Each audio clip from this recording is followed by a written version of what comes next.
Assalamualaikum warahmatullahi wabarakatuh. Halo teman-teman semua, saya Miftahur Rahmi, NIM 2131454. Nah, di video kali ini saya akan membahas materi tentang komunikasi bisnis. Pertama, saya akan membahas tentang pengertian komunikasi bisnis. Kedua, saya akan membahas tentang unsur-unsur yang ada dalam komunikasi bisnis.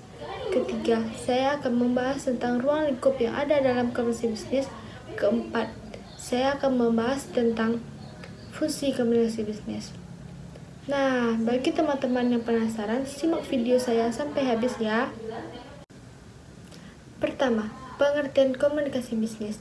Komunikasi bisnis adalah pertukaran pesan, ide, konsep, atau informasi dalam dunia bisnis, baik secara verbal maupun non-verbal. Kedua, unsur-unsur komunikasi bisnis. Pertama, terdapatnya tujuan dalam bisnis. Kedua, adanya pertukaran. Ketiga, berisi informasi, gagasan, dan intuisi. Keempat, memanfaatkan saluran personal ataupun impersonal. Kelima, memaknai simbol atau sinyal. Ketiga, ruang lingkup komunikasi bisnis. Pertama, adanya ruang lingkup internal. Ruang lingkup internal ini mencakup dengan komunikasi dengan pemilik, manajemen, dan karyawan. Tugas dari seorang pelaku bisnis adalah membina hubungan baik dengan pihak-pihak tersebut melalui aktivitas komunikasi. Ketiga pihak tersebut merupakan sasaran komunikasi atau disebut stakeholders.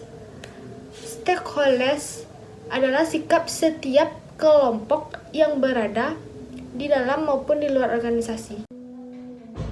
Selanjutnya, ruang lingkup komunikasi bisnis dalam ruang lingkup eksternal. Ruang lingkup komunikasi eksternal yaitu mencakup komunikasi dengan pelanggan, penyalur, dan pemasok, dan agen. Keempat, kelompok yang berada di luar organisasi, lembaga bisnis yang memiliki kepentingan untuk keberlangsungan bisnis.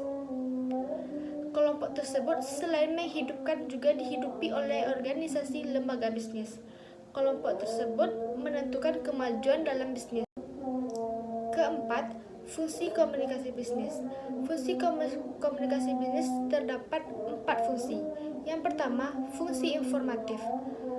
Digunakan oleh para manajer dan karyawan dalam menjalankan tugas keseharian mereka agar selalu efektif dan efisien.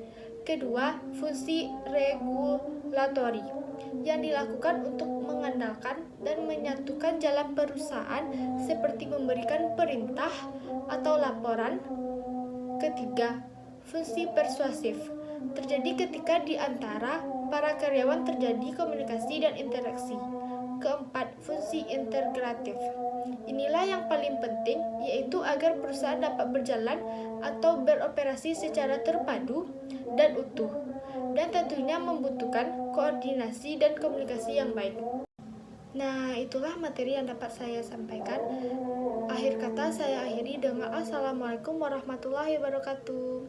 Dadah teman-teman.